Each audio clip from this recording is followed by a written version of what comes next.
تو جو primary classification ہے وہ آپ کے جو راوی کی جو چین ہے، چین آف نریٹرز یا جس کو اسناد کہتے ہیں، ان کی بیسس پہ ہوتی ہے. جو ٹیکسٹ ہے اٹ سیلف، متن، یعنی جو الفاظ ہیں، جو نبی کے الفاظ ہیں، اس کی بھی امپورٹنس ہے. بٹ اس کی امپورٹنس ہم کریڈیبلٹی یا اس لحاظ سے دیکھتے ہیں کہ کوئی بھی اس میں ایسا حکم یا بات نہیں ہونی چاہیے جو شریعت کے منافی ہو. یعنی کوئی چیز ایسی جیسے کبھی آپ یہ سنیں کہ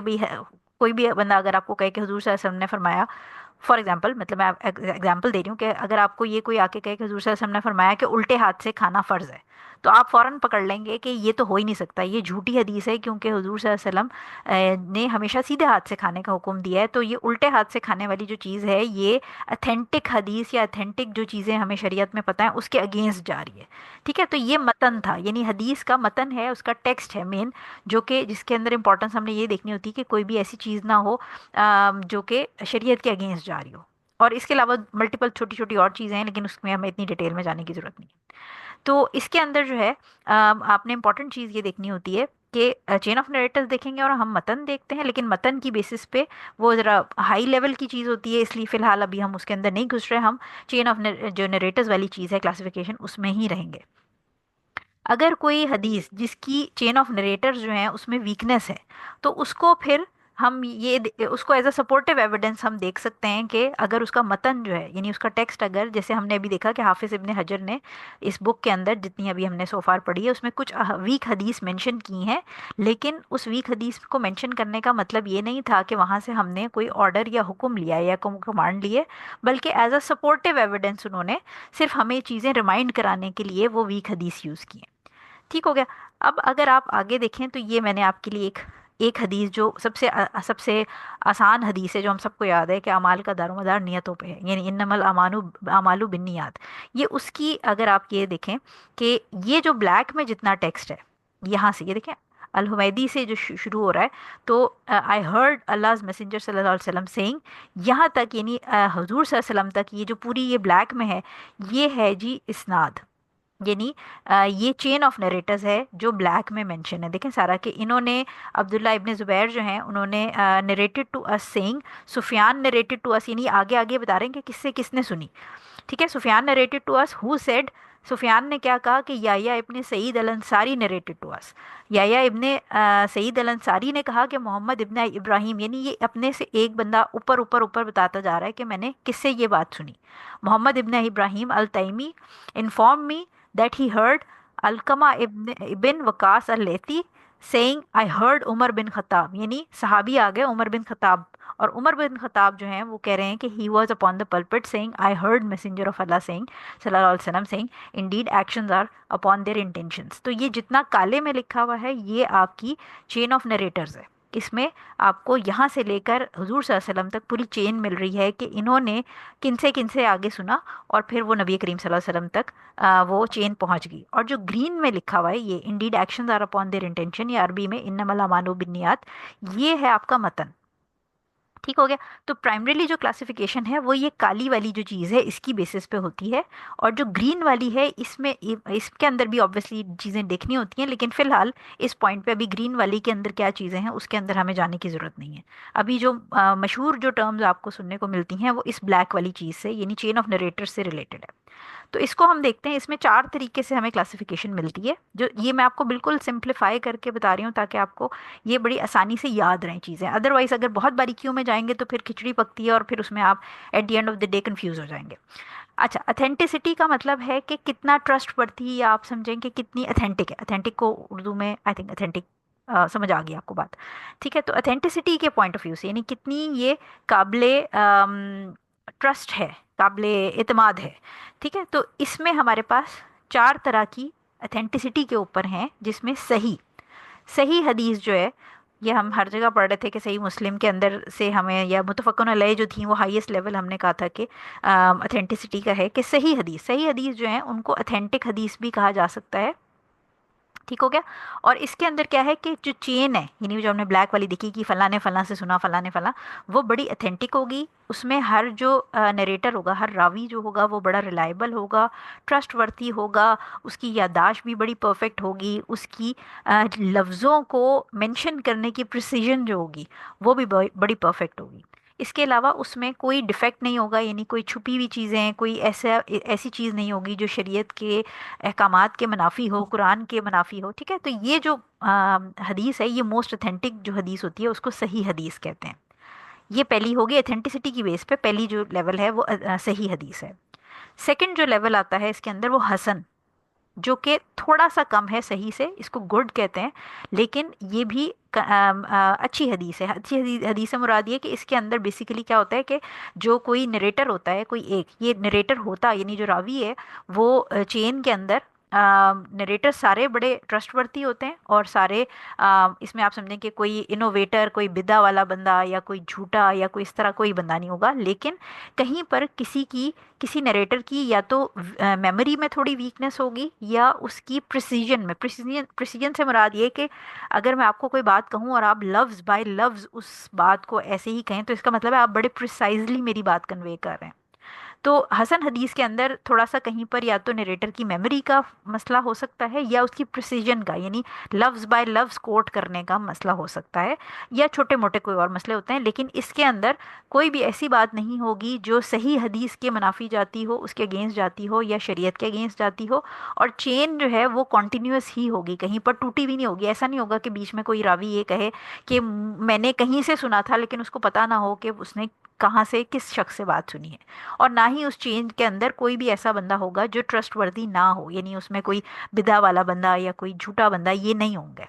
صرف یہ کہ جو نریٹر ہیں ان میں سے کسی کی میموری یا تو کہیں پر تھوڑی سی ویک ہو سکتی ہے، یا پریسیجن کے اندر تھوڑا سا مسئلہ ہو سکتا ہے، تو ایسی حدیث جو نریشن جس کی چین ہوتی ہے اس کو حسن حدیث کہتے ہیں۔ تیسری حدیث جو ہے وہ ٹائپ، وہ ہمارے پاس ضعیف حدیث ہے، جس کو ہم ویک بھی کہتے ہیں۔ اب ضعیف حدیث جو ہے اس کے اندر اس کی چین میں بھی ایشوز ہو سکتے ہیں، کہ چین جو ہے وہ کہیں سے جو ہے وہ ٹوٹی ہوئی ہو، یا چین میں ان ریلائبل نریٹرز ہوں، یعنی ایسے نریٹرز جو مجہول ہوں، جو کہ جن کو کوئی جانتا ہی نہ ہو کہ یہ کون بندہ تھا، ہسٹری میں اس کی کوئی ڈیٹیل ہی موجود نہ ہو، اور یا یہ کہ وہ ان کے بارے میں یہ ہو کہ اچھا وہ اپنی طرف سے بھی باتیں گڑھ کے کہہ دیتے ہیں، ایسا کوئی نریٹر ہو، یا اس کے علاوہ اور چھوٹے موٹے دوسرے جو نقص ہیں وہ موجود ہوں، تو ایسی حدیث کو ضعیف حدیث کہتے ہیں۔ تو یہ جو تینوں کیٹیگریز ہیں، یہ بھی ہم نے پچھلے تین ساڑھے تین، یعنی جو آج کا چیپٹر ملا کے چار چیپٹرز میں ہم نے صحیح، حسن اور حدیث ضعیف جو ہے، یہ تینوں کیٹیگریز پڑھی ہیں۔ اچھا، چوتھی جو کیٹیگری اس کے اندر اتھینٹسٹی کے پوائنٹ آف ویو سے آتی ہے، اس کو موضوع حدیث یعنی فیبریکیٹڈ حدیث کہتے ہیں، اور یہ بیسیکلی جھوٹی حدیث ہوتی ہے۔ یہ خود سے بڑھ کے گڑھ کے حضور صلی اللہ علیہ وسلم کے اگینسٹ بنائی جاتی ہے، اور اوبیسلی ہمیں پتہ ہے کہ نبی کریم صلی اللہ علیہ وسلم نے فرمایا کہ جس نے جانتے بوجھتے میرے خلاف میری طرف سے، یعنی حضور صلی اللہ علیہ وسلم کی طرف سے جھوٹی بات گڑی، تو وہ اپنی جو سیٹ ہے وہ ہیل فائر میں فکس کر لے، یعنی وہ جہنم میں اس کا ٹھکانہ ہے۔ ٹھیک ہو گیا؟ تو جو فیبریکیٹڈ حدیث ہے وہ جھوٹی حدیث ہوتی ہے، اور علماء جو ہیں انہوں نے پھر بڑی مہارت کے ساتھ اس کو، جو حدیث کا لٹریچر ہے اس کو پرزرو کیا ہے بڑی اچھی سے، اور اس کے اندر باقاعدہ ایسی کتابیں ہیں جن کے اندر یہ جو جھوٹی حدیثیں ہیں ان کو جمع کیا گیا ہے، تاکہ جو آنے والے اوبیسلی آگے سے آگے نسلیں آ رہی ہیں وہ ان حدیثوں کو پڑھیں، اور ان کو پتہ ہو کہ یہ جھوٹی حدیث ہیں، ان پہ یقین نہیں کرنا، کیونکہ لوگوں نے اپنے فوائد کے لیے، پولیٹیکلی اور مختلف اور فوائد، پھر یہ جھوٹی حدیثیں مختلف چیزوں کے، مختلف شہروں کے جو فضائل ہیں ان کے بارے میں، یا مختلف اپنے مطلب کی جو ان کی چیزیں تھیں، اس کے لیے انہوں نے جھوٹی حدیثیں گڑھ لیں۔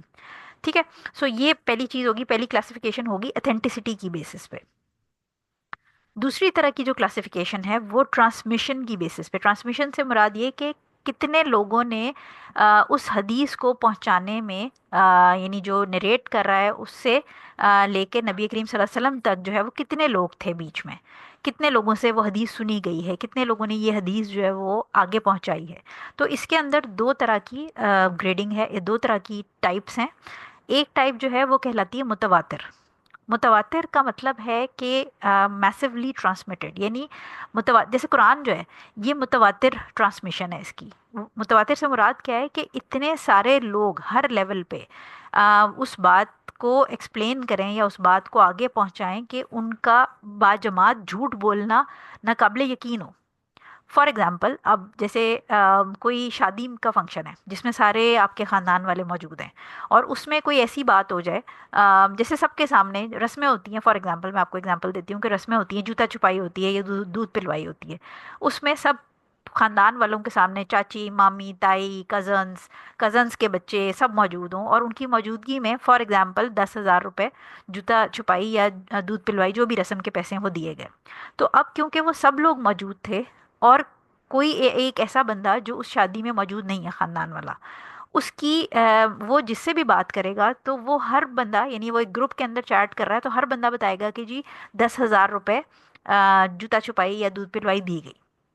اور وہ اتنے سارے لوگ اس کو بتا رہے ہیں کہ اس میں جھوٹ کا کوئی گمان نہیں ہو سکتا، بیکاز وہ اتنے مطلب پورا خاندان ہی یہ بات بتا رہا ہے کہ اتنے پیسے تھے، تو اس میں جھوٹ کا چانس نہیں ہے. لہٰذا متواتر حدیث وہ حدیث ہیں جن کے اندر اتنے زیادہ لوگ اس کو ایکسپلین کریں، اتنے زیادہ لوگ اس کو نریٹ کر رہے ہوں کہ اس میں جھوٹ کا چانس نہ ہو. جیسے میں نے آپ کو اگزامپل قرآن کی دے دی کہ قرآن جو ہے وہ حضور صلی اللہ علیہ وسلم سے آنورڈ اتنے زیادہ لوگوں نے اس کو، صحابہ نے اور اس کے بعد اگلی نسلوں نے حفظ کیا، اور as it is word by word وہ آگے چلتا آ رہا ہے ہمارے تک، کہ قرآن جو ہے وہ متواتر طریقے سے ہمارے پاس، یعنی ملٹیپل لیول پہ اتنے لوگ ہیں کہ ان کا جھوٹ بولنا جو ہے وہ ناقابل یقین ہے. وہ پاسبل ہی نہیں ہے کہ اتنے لوگ مل کے جھوٹ بول سکیں، اور ایسے لوگ جو کہ ایک دوسرے کو جانتے بھی نہیں. ٹھیک ہے. تو یہ ہوگی متواتر حدیث. متواتر حدیث جو ہے، اس میں آپ یہ سمجھ لیجئے کہ متواتر حدیث کیونکہ اتنے میسو لیول پہ لوگ بتا رہے ہیں کہ اس میں جھوٹ ہونے کا چانس ہی نہیں ہے، اس میں ویکنس کا چانس ہی نہیں ہے. تو متواتر حدیث جو ہے وہ اٹ سیلف صحیح حدیث ہوتی ہے، کیونکہ اس میں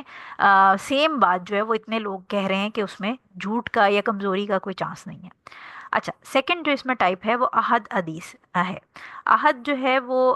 جیسے واحد ہوتا ہے، اس سے احد ہے سنگولر. ٹھیک ہے. تو اس کے اندر کیا ہوتا ہے کہ جو ہر سٹیپ ہے، یعنی فار ایگزامپل صحابہ کے لیول، پھر تابعین ہے، تابع تابعین ہے، پھر آگے اور جو اسکالرز وغیرہ ہیں ان کے لیول پہ، تو ہر لیول پہ یہ ایک یا مطلب متواتر کے لیول پہ اتنے ملٹیپل لوگ نہ ہوں، لیکن ایک یا دو یا تین یا اس طرح تھوڑے تھوڑے لوگ ہوں. اس کو احد حدیث کہا جاتا ہے. اور اس کی پھر آگے سب کیٹیگریز ہیں، یعنی اس میں تھوڑے ہیں ہر لیول پہ، یا کسی لیول پہ جو ہے نا وہ تھوڑے لوگ ہیں. ٹھیک ہے.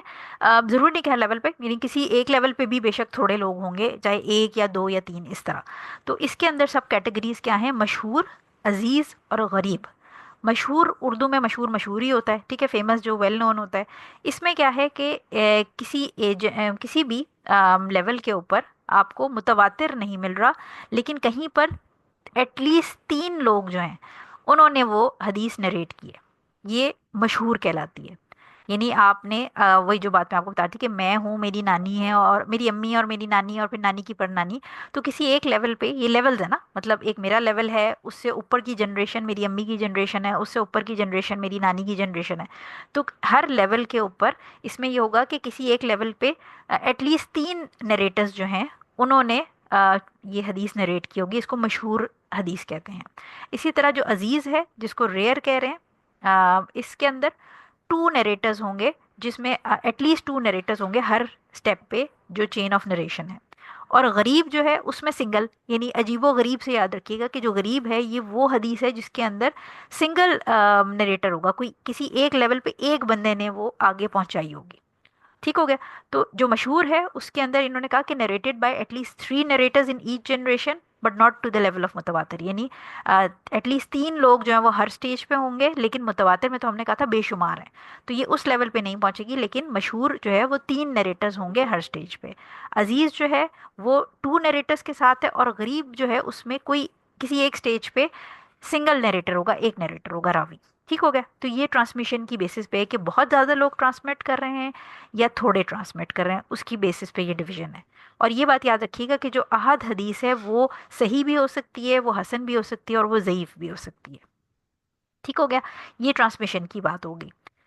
تیسری چیز جو ہے یہ بڑی آسان تھی، تھرڈ والا بہت آسان ہے کہ کانٹینٹ کیا ہے اس کے اندر. ٹھیک ہے. تو اس کے اندر کانٹینٹ جو ہے وہ حدیث قدسی ہے اور حدیث نبوی ہے. حدیث قدسی جو ہے یہ سیکرڈ، یعنی یہ قدسی آپ سمجھیں کہ جیسے قدوس یا جو ہولی چیز ہوتی ہے اس کو ہم کہتے ہیں. تو اس میں کیا ہے کہ یہ وہ حدیث ہے جو کہ اللہ تعالیٰ کے الفاظ ہیں، اور اللہ تعالیٰ نے حضور صلی اللہ علیہ وسلم سے کہے، اور حضور صلی اللہ علیہ وسلم نے ہمیں بتائے، لیکن یہ وہ الفاظ ہیں جو قرآن کا حصہ نہیں ہے. یعنی اللہ تعالیٰ کی جو ایک تو کلام وہ ہے نا جو قرآن ریویلیشن کی فارم میں، وہی کی فارم میں نازل ہوا، اور وہ قرآن کی فارم میں پھر حضور صلی اللہ علیہ وسلم نے ہمیں سکھایا اور ہم تک پہنچا. تو وہ اللہ تعالیٰ کے جو الفاظ ہیں جو کہ اسپیشلی قرآن کی فارم میں وہ سیپریٹ ہیں، لیکن یہ وہ الفاظ ہوتے ہیں. حدیث قدسی وہ ہے جو اللہ تعالیٰ نے حضور صلی اللہ علیہ وسلم تک کوئی بات پہنچائی، اور حضور صلی اللہ علیہ وسلم نے قرآن سے ہٹ کے ہمیں اللہ تعالیٰ کے الفاظ ایز اٹ از ہمیں بتائے. جیسے یہ جیسے ابھی میں نے مینشن کی ہوئی ہے اس کے اندر، حدیث قدسی ہے کہ Allah says I am as my servant thinks of me, یعنی میں اپنے بندوں کے گمان کے حساب سے ہوں. تو یہ حدیث قدسی ہے، کیونکہ یہ حضور صلی اللہ علیہ وسلم نہیں کہہ رہے، آلدو بتایا حضور صلی اللہ علیہ وسلم نے، لیکن یہ قرآن کا حصہ نہیں ہے، اور اللہ تعالیٰ حضور صلی اللہ علیہ وسلم سے یہ بات کہی ان تک پہنچی، اور پھر حضور صلی اللہ علیہ وسلم نے قرآن سے ہٹ کر ہمیں یہ اللہ تعالیٰ کے الفاظ بتائے. تو یہ حدیث قدسی ہوتی ہے. اور قرآن اور حدیث قدسی میں ایک میجر ڈفرینس یہ بھی ہے کہ جو قرآن کی ریسائٹیشن ہے وہ عبادت ہے، اس کا ثواب ہے، لیکن اگر آپ حدیث قدسی ریسائٹ کریں گے یا وہ پڑھیں گے تو وہ پڑھ کے obviously اس پہ عمل کرنے کا ثواب ہے، لیکن پڑھنے کا ایز اٹ از ثواب نہیں ہے. جس طرح قرآن کے پڑھنے کا ایک الفابیٹ کے پڑھنے کا ثواب ہے، اس طرح حدیث قدسی کے اندر یہ ثواب والی عبادت والی چیز نہیں ہے. دوسری جو اس میں ٹائپ آ گئی ہماری کانٹینٹ کے حساب سے، وہ حدیث نبوی ہے، جس کو پروفیٹک حدیث کہتے ہیں. اور حدیث نبوی جو ہم پڑھ رہے ہیں پچھلے آلموسٹ مہینے ڈیڑھ مہینے سے پڑھ رہے ہیں، وہ حدیث نبوی ہیں ساری، ٹھیک ہے. تو اس کے اندر آپ حضور صلی اللہ علیہ وسلم کی جو سنت کے ایکٹس ہیں وہ بھی آ جائیں گے، حضور صلی اللہ علیہ وسلم کے الفاظ بھی آ جائیں گے، انہوں نے جس چیز پہ وہ خاموش رہے وہ بھی آ جائے گا. اس کے علاوہ جو ان کے کاموں کی ڈسکرپشنز ہیں وہ بھی آ جائیں گی. کچھ اسکالرز نے جو حضور صلی اللہ علیہ وسلم کی اپنی ڈسکرپشن تھی وہ بھی اسی کے اندر شامل کی ہے، بٹ جنرلی جو اس کے اندر زیادہ کہا جاتا ہے وہ آپ حضور صلی اللہ علیہ وسلم کی احادیث جو قولی، فعلی اور تقریری، جو ہم نے پہلے بھی بات کی تھی کہ جو انہوں نے کہا، جو انہوں نے کیا، اور جس پہ وہ خاموش رہے یا انہوں نے اپروول دیا، وہ حدیث نبوی میں آتی ہیں. لاسٹ جو ہے یہ تھوڑی سی لمبی ہے، کیونکہ یہی سب سے زیادہ آپ کو سننے کو ملتی ہے صحیح حسن کے علاوہ. چین کنیکشن، یعنی جو ہم نے وہ بات کی تھی، وہ جو کالی کلر کے اندر لکھا ہوا تھا فلاں نے فلاں سے سنا، فلاں نے فلاں سے سنا. تو یہ چین کنیکشن یعنی چین کی جو لمبائی ہے یا یہ چین کدھر جا کے ختم ہو رہی ہے،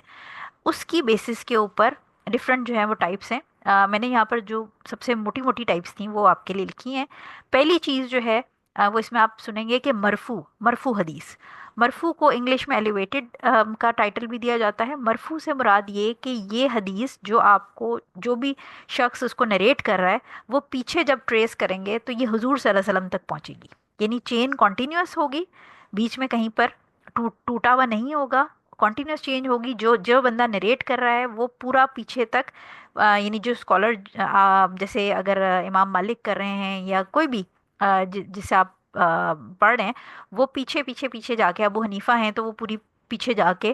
یا امام احمد ابن حنبل ہیں تو وہ پوری آپ کو ڈیٹیل، یا صحیح امام بخاری ہیں تو وہ بتائیں گے میں نے فلاں سے سنا، فلاں سے سنا، فلاں سے سنا، اور وہ پیچھے تک جا کے چین فائنلی حضور صلی اللہ علیہ وسلم تک پہنچ جائے، جس میں پھر تابعی بھی انوالو ہوگا، اس میں صحابی کا نام بھی ہوگا، اور اس میں نبی صلی اللہ علیہ وسلم تک پہنچے گی. یہ مرفوع چین ہے، ٹھیک ہے. یعنی مرفوع حدیث جو ہے وہ یہ ہے کہ وہ حضور صلی اللہ علیہ وسلم کو آپ یہ ڈائریکٹ کہیں گے کہ نبی کریم صلی اللہ علیہ وسلم نے فرمایا، کیونکہ وہ پوری کنٹینیوس چین اوپر تک نبی تک پہنچ جائے گی.